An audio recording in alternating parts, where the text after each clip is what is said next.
I got 5 questions in here, and let's attempt to deal with each one of them. First question, what is wisdom? I and no I, is it different or the same? What is wisdom? It's a very broad topic.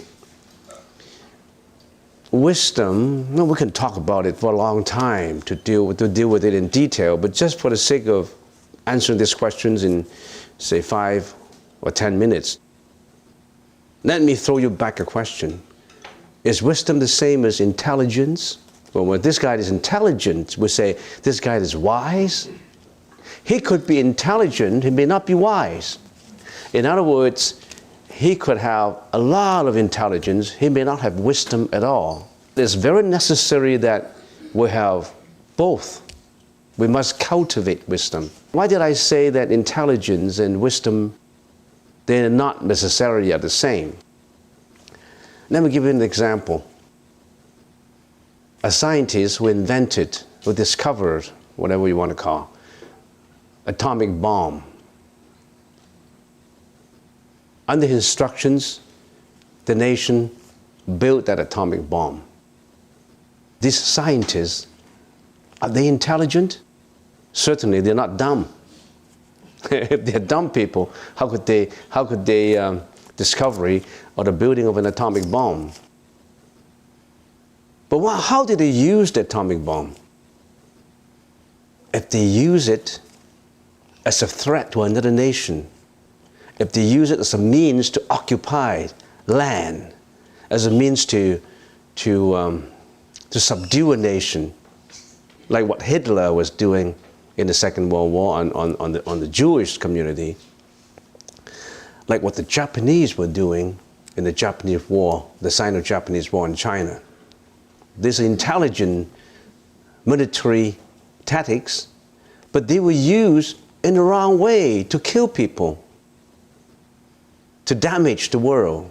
They're intelligent people, but they're not wise. They don't have wisdom. You need wisdom.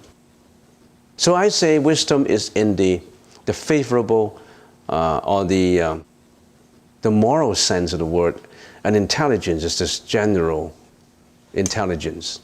Make sure that you have both, and make sure that you know how to use your intelligence correctly. Don't use your intelligence to steal, to lie, to kill, to commit sexual misconduct. Let's bring out an example. When we are chanting the Heart Sutra, what does the Heart Sutra say? The Heart Sutra is, what's the name of the sutra? In the Chinese language is 般若波罗蜜多心经. 般若波罗蜜多. 般若波罗蜜多 is Prajna Paramita in the Sanskrit language. It's the right translation with the sound, Prajna Paramita. What is Prajna? Prajna Paramita. Prajna means wisdom. What is pra? Pra means overwhelming, extreme. Prajna. A true understanding of the world. Prajna. Prajna Paramita. That's wisdom. And with this wisdom, then you achieve paramita. So prajna, with this wisdom, prajna paramita. Jna is from the mindful understanding.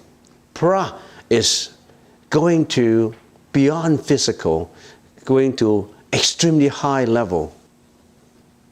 So with this wisdom of the Buddha, that the Buddha teaches, or that Guanyin Pusa teaches, Avalokitesvara Bodhisattva teaches, you can attain paramita. So that's called Prajna Paramita, Hridaya Sutra. Hridaya is heart or the mind. So Prajna Paramita, with this wisdom, wisdom is the essence of it. But with this essence, how do you make uses from it? Paramita is what? Paramita is going from this shore to the other shore. That's paramita. The shore that we are in now is the shore of suffering, the shore of hatred, of violence, of disappointment, of fear, of depression, of wars, of earthquake, of tsunami, of sickness. You name it. This is the shore.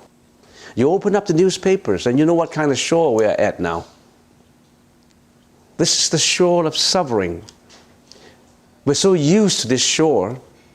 That's the reason why the Buddha said this is the world, the Saha world.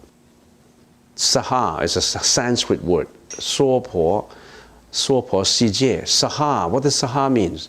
Saha is endurances of suffering. We're sentient beings living in this Saha world. But we're so used to it. We're so used to the suffering. But yet we are suffering. We don't know we are suffering. If you know suffering, if you start to know suffering, wisdom is gradually developing in you. So the first lesson to learn in Buddhism is to understand the world first. To understand the world, what kind of sufferings we have. With this wisdom, you can go from this shore to the other shore. What is this shore all about? What kind of suffering we have? Sickness is suffering. Birth is suffering. Aging is suffering. Death is suffering. Don't you have those? You have to die. You will be sick.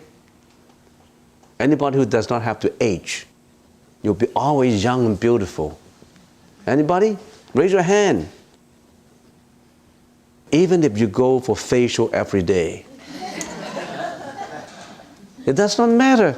Even if you go to do facial every day, or you have a plastic surgery once every 3 years, we want to go from this shore to the other shore. And this is the shore of suffering, suffering arising from departure of beloved ones. Your grandmom passed away. Your dearest grandmom passed away, and you so miss her. She has done so much for you. You feel the agony inside of you. Isn't that suffering? Your beloved ones passed away, not just your grandma. Your parents, your brothers and sisters, your friends. Did you suffer when they passed away? So suffering arising from departure of beloved ones. And what is exactly the opposite is suffering arising from cohabitation of hated ones. There are people who don't like each other. They still have to live with each other. Couples who quarrel all the time. Couples who are planning for a divorce, but they can't because they have children. They're bonded by the children. But they don't like each other. They hate each other. They quarrel every day. Suffering arising from divorces. Suffering arising from broken marriages. Too many. Suffering arising from insatiable desires. When you're in high school, you want to go to a university, and your grade record is not that great. You want to go to the first class Ivy League, but you wind up in the second grade or third grade university. You don't like it. Everybody is passing SAT with flying colors, and you couldn't do it. You can only go to third grade university. You can't go to Harvard, to Yale, and that shadow hang on to you all the time. That's suffering. It hurts your image. Suffering arising from insatiable desire, like you want to be the CEO in 5 years, but after 5 years, you're still a clerk. And you don't like it. There's so many other sufferings. I don't have to continue. So this shore is a shore of suffering. Try to learn suffering first. If you don't even know you are suffering, you can start from anywhere. You have to understand what situation you are in. You have to position yourself before you can get that wisdom. The wisdom will carry you from this shore of suffering to that shore. What is that shore? The shore of enlightenment. The shore of freedom from suffering. The shore of happiness. The shore of eternal truth. Do you want to understand more about that shore that you want to go to? You can't get the answer today. It has taken me 45 years and I haven't got to that shore yet. And you want to get to that shore in a day? It may take you 1 year, 2 years. It may take me 45 years. However, don't underestimate yourself. You may have already built up a lot of knowledge on that. It just takes someone to open that key for you for the door. You already have a lot of causes built up to understand that. Now that key is being handed to you. Are you willing to open up that treasure of wisdom, that door? Open it. You see more. That's all in the Buddha's teaching. There is a saying says, smart man learns from others' mistake, wise man learns from his own, dumb learns from neither. Is that related to what you're saying? Of course, yes. Who suffer? What brought about this suffering? Because you or somebody make that mistake.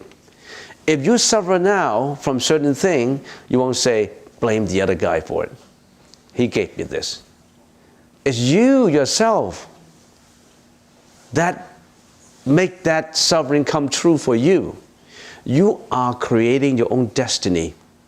Nothing comes up without a reason. This paper is here with a reason that is here. You are here today with a reason. You don't come here without a reason. You don't come here without a cause.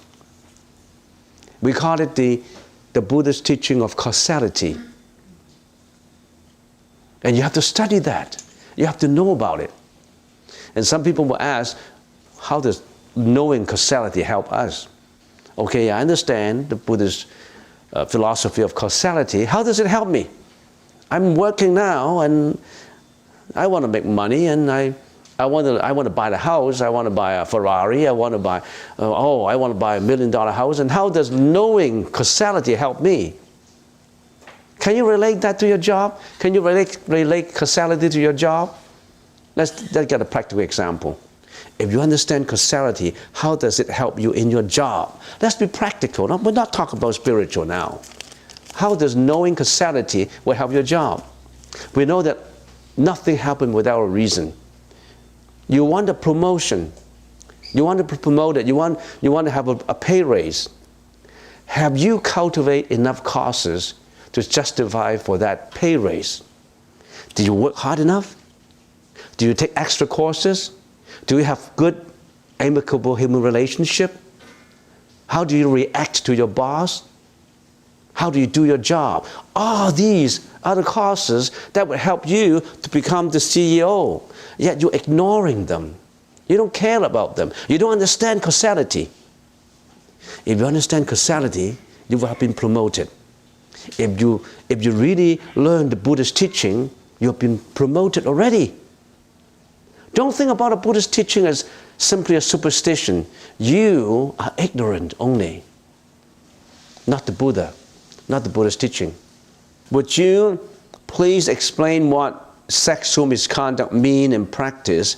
Does it just mean having physical unlawful contact, or it includes unlawful thoughts, sensations, or lust, or exposing to graphics? Those are practical questions. What does sexual misconduct mean? Generally speaking, for laymen, for upasaka, upasika, sexual misconduct, that means other than a husband and wife relationship, if you have a relationship other than husband and wife relationship, that relationship will be defined as sexual misconduct. In other words, if you have a third party, if you have a mistress, you have wife, but you have a mistress, or if you go for a one-night stand, for example, that would be sexual misconduct.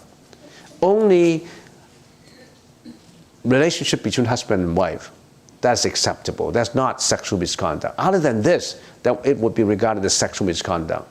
Okay, now that's a simple answer based on precept.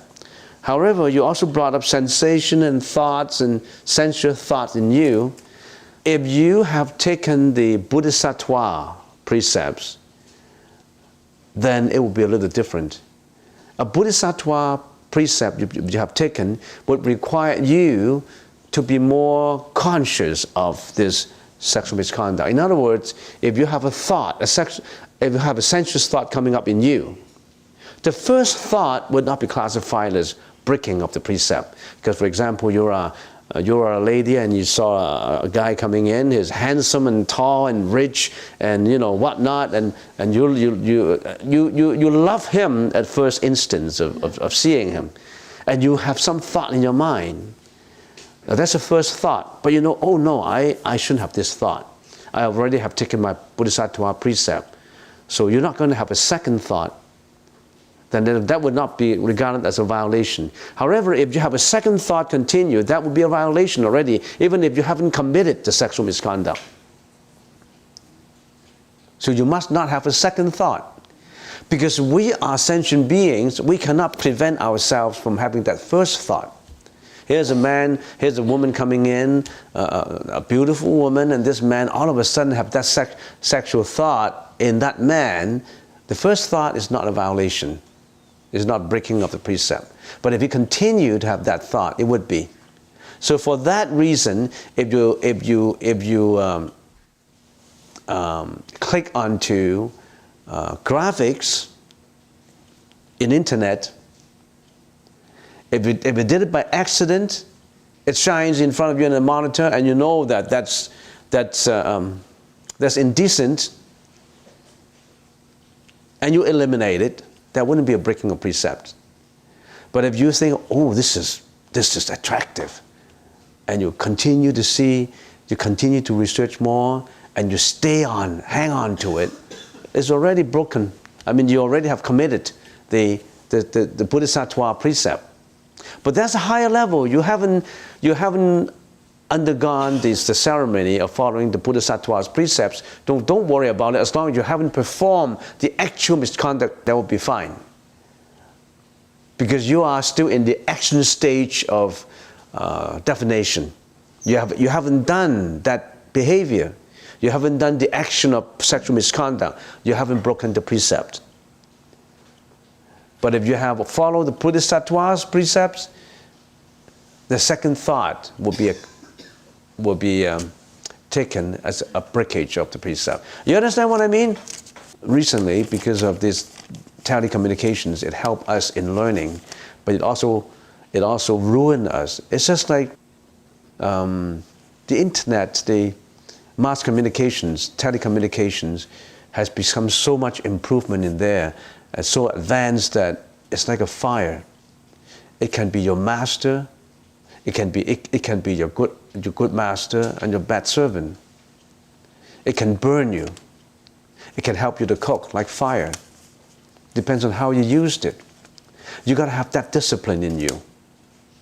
So you got to learn the Buddha's teaching to build up that discipline. If you only benefit from it, imagine if you're only benefiting from it and not committing breakages of precepts, by looking at that, how beneficial it would be to your life. Mostly at the workplace, that is gossip and idle chatter. Before you catch yourself, you participate.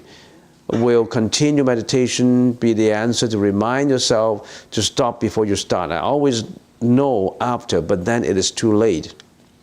You know after, it may not be too late, it depends on how late. So if you want to kill someone, for example, and before the killing, you know it's not late. If you know only after the killing behavior, then it's too late. So make sure that it's timely. It's just like when the meditator, a good meditator when he's meditating, I already have mentioned that, we always put a stick by the side of our seat, an actual bamboo stick. And when we first practice, we're meditating, and when a desultory thought comes up, it's like a snake, a sensuous thought comes up to you, you realize it, it's just like a snake coming out, opening its mouth, and before the snake bites you, you have to get that stick and hold the snake down. So this is how we learned. So we put the stick by the side and then we meditate. Oh, I shouldn't have that thought. And I try to touch the stick, just remind me to hold the snake's head down.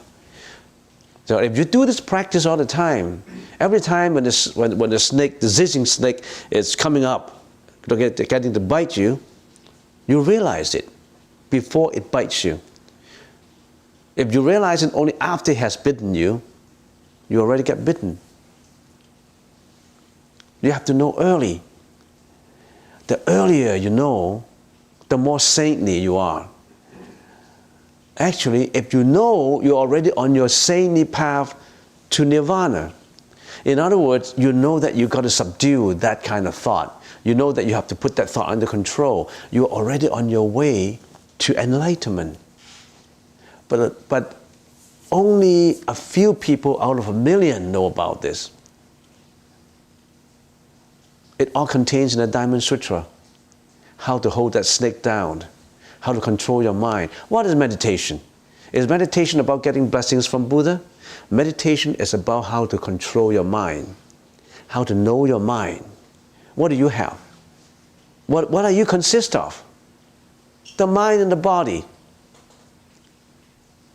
Every day, you're taking that bath to clean up your body.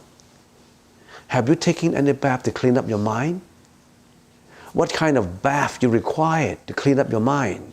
You only clean your body, but you never have cleaned your mind. That's the problem. Do you want to learn how to clean your mind? Come on Saturday. We'll tell you how.